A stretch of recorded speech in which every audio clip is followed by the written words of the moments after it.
because to be honest, from my experience of having this dashboard navigation, it is always glitchy and buggy. I personally have had very bad experiences from my dashboard from my 450X. Ather has launched a new bike to its most successful 450 series. It's called Ather 450S.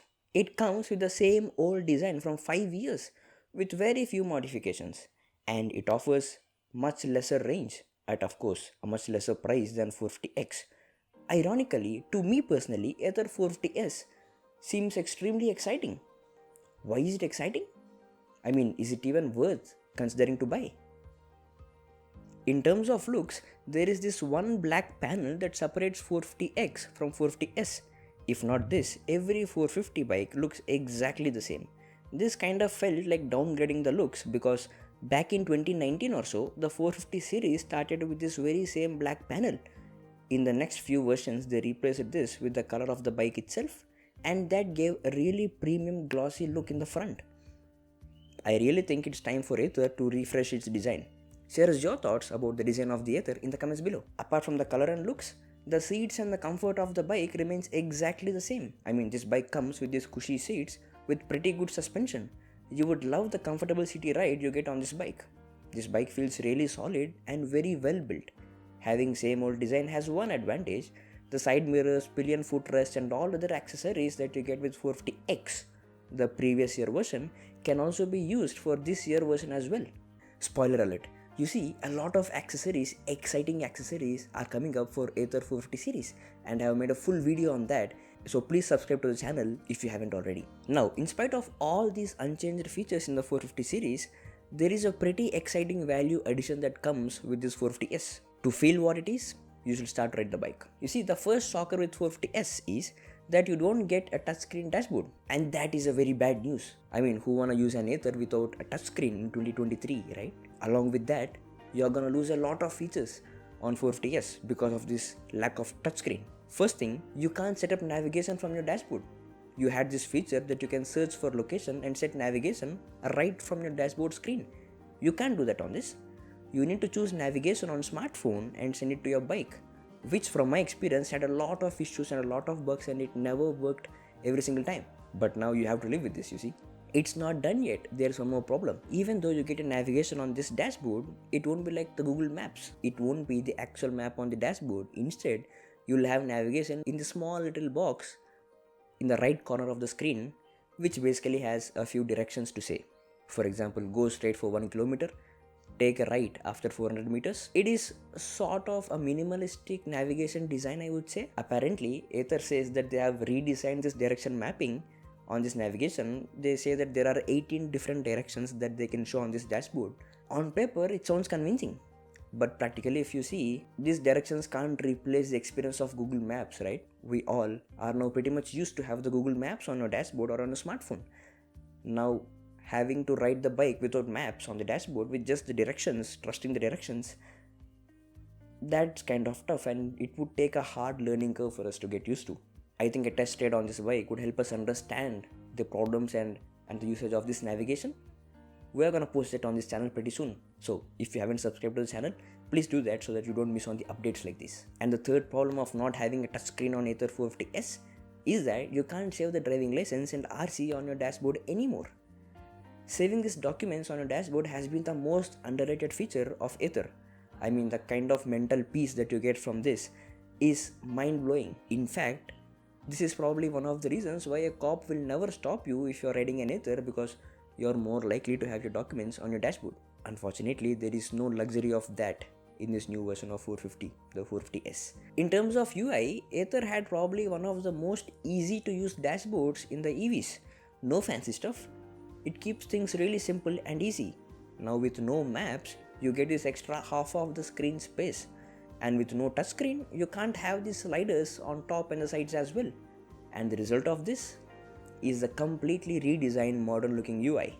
Ather has done a pretty good job to bring all these features onto a single fixed screen. However, to me personally, this screen still looks a bit cluttered. I prefer the previous dashboard UI because it looks very simple and clear, and to eyeball things while you're riding on the road, it's pretty easy on that previous dashboard. Once you start riding the bike, you might not feel this dashboard as cluttered because you have these huge bezels that makes sure that this same 7-inch dashboard to feel a bit larger than what it is, just like what the bezels do on Ola S1 Pro. And the screen sits safely inside this glass protective panel, which seems to take a lot of scratches. You can already find a lot of lines and scratches on this. I wonder how it would look in 1 year from now. Here you got this main cluster at the center where you find your driving speed, range left on the bike and the charge left on the bike. You see, you have this white bar in the bottom that indicates the charge left on the bike. To the right side you have driving modes. You get only 3 driving modes on this: Eco, Ride and Sports mode. Our favorite, the Warp mode, the one that gives the feel of driving an EV, the adrenaline rush, the instant acceleration. You will miss that on this bike. Practically, if you see, there should be no problem to have the warp mode on this bike. I mean the 450X second generation, the model from 2019. It gives the same range as this bike, the 85km range, and it had the warp mode. Clearly, Ather chose not to put in the warp mode in this bike, targeting those people who want to have that smooth acceleration, the cleaner ride, rather than the adrenaline rush, the EV experience of full throttling. Speaking of which, what is your favorite driving mode on Ather? Please do let us know in the comments below. Back to the dashboard now. To the top, you have these alerts. The alerts about if the motor is on or off, reverse gear is on, bike stand is on, etc. You have these indicators on top here. And these alerts are pretty eye-catchy this time. To the left, you have all the settings of the bike, the Bluetooth connection, odometer, trip details, auto hold. And the auto hold on this bike is amazing. You would love it. I highly recommend you guys to try it yourself. You would fall in love with it. Every time you brake the bike stands still completely. If you try to push the bike also, it won't move. And you can disengage auto hold by simply braking or by providing a small acceleration. It works amazingly smooth. And what's more impressive is to have this auto hold as a software switch to keep it on or off based on your requirement. That's very cool stuff, right? And there is something else called coasting regeneration. Fancy name, isn't it? See, it basically means that, for example, you're driving an Ather and you accelerated to 70 or 75 kmph and you want to come down to 40 kmph. If the road is free and vacant, more often than not, we choose not to brake. We also choose not to accelerate. We just leave the bike as it is and let it drop down to 40. That is called coasting. Now, every time you do that, the bike regenerates some charge. Now, including this coasting regeneration, Ather has 3 types of regeneration happening. One is the regenerative braking. Every time you brake the bike, the battery regenerates some charge. Second is a manual regeneration, where you have to turn the accelerator to the other side to regenerate. That's a manual work, that's a bit of an effort, but that is also there. Third regeneration is this coasting regeneration. All these 3 regenerations combined, Ather claims that you can regenerate up to 7% of charge, which is around 5 kilometers of range. But it comes really of a huge value if you are low on charge or if you are going for a longer ride. These 5 kilometers will make a huge difference. Now if you see, before this coasting regeneration, the first 2 regenerative types, the regenerative braking and the manual regeneration, those 2 were able to give close to 3% or 4% of regeneration, and practically it is possible to regenerate those 2 kilometers from the bike. We have tried exactly the same on our second generation of 450X, a bike from a couple of years old. We have experimented with this regeneration and we were able to squeeze out 2 kilometers of range from the bike. To know how we do that, we have a video on that here. It's right over here. Right here, yeah. To access all these settings, you have this joystick on your handle. TVS iQube also comes with a similar joystick, but let me tell you, the joystick on Ather is really good. It doesn't pop out too much and it feels really clicky and solid. To be honest, the click response on this joystick is really good. Along with this toggle, all the switches on the handle have upgraded. They have increased the size of each switch and have added this padded region, which is basically the most accessed part of that switch, making the click response now much better and much confident. To the left of the handle, you have the horn indicator switch, joystick and the head switch. Things get really interesting to the right side of the handle. You have a power switch, a switch for driving modes, the motor kill switch, and one new switch for reverse gear. This used to be on dashboard previously. You would have to swipe the dashboard for reverse gear or hold the power switch and the indicator and the brakes for 3 seconds to have the reverse gear. Now it has been simplified to one simple click. One simple click of a switch, you would get the reverse gear, and this would make your life really simple while parking. Not only that, the switch is also very well placed, making sure that you don't click it accidentally. However, for initial few days, you would need to be a bit cautious in traffic to make sure you don't click on it while in traffic jams and move backwards. Now with this 450S, you also get this cool animation on your dashboard which indicates that you are on reverse gear, and you would get this back caution light indicating the vehicle behind you that you are in reverse gear. This kind of makes sense because almost most of us, including me, prefer not to have sound for reverse gear on Ather, right? Now this caution light at least indicates the vehicle behind that we are on reverse gear without a sound. That's pretty good thing. Now you have this new regeneration, a joystick, upgraded handle buttons. It's fine, it's good. But you know what is the major issue with Ather dashboard? The sunlight readability. Especially with this bike, it's gonna be a challenge because this is an LCD screen. LCD screens are known for very bad sunlight readability. And you can't adjust the brightness on this bike too. It comes with default automatic brightness. It adjusts the brightness itself. You can't control it. You can't regulate it. But solving that, Ather came up with this new display called Deep View Display. Fancy names. You see, they always do it in this Ather way where they give fancy names to all the new upgrades that they give to their bike. Anyway, a small technical class now. You see, the LCD screens work this way. They always come in two colors, black and white. For example, if you want to show number 8 on the dashboard, you need these 7 black bright lines that join together to form this number. Now with the deep view display, what Ather claims is that they have made this into 18 lines that join together to form this number. Now I have oversimplified the stuff here to make things simple and easy, but to get the point anyway. So these 18 lines means that you would have almost double the brighter spots on the LCD screen, making it easily visible. To be honest, from our experience, it felt pretty good. Probably a test ride of this bike would give a better understanding of this display. So please do subscribe to the channel if you don't want to miss out on that video. Also there is one more interesting feature of this bike, a well thought one called fall safe.